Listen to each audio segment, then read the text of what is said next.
Hello, in this tutorial we look at the date and time pickers, for input purposes.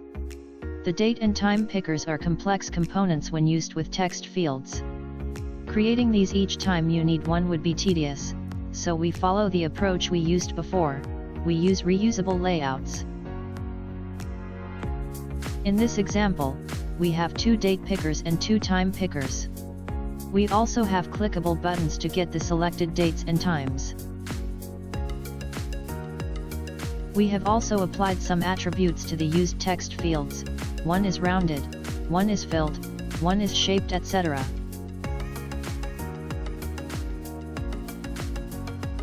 A user is able to select a date, clear it also and apply the selected date or time. We use vmodels to save and read the states for the date and time pickers. To achieve this, we have used reusable layouts. We created a date picker and a time picker component. We activate these via code. This approach of using a menu to activate the date picker is included in the Vuetify examples.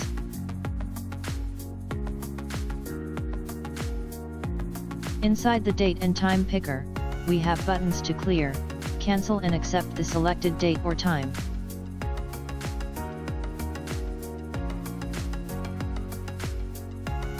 We feed the properties we want for either date or time picker and then inject these to the grid matrix position we want.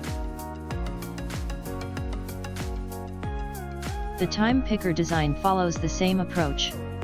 We place custom elements exactly where we want them to be, and save our layouts.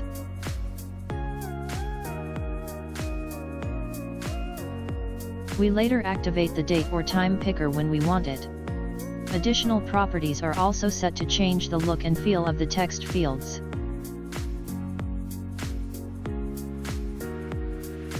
Again, we use the BANanoLoad layout array.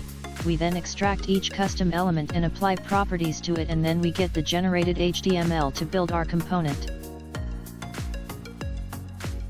This layout reuse ensures that we are able to design our user interfaces easily. This concludes part 16 of our tutorial.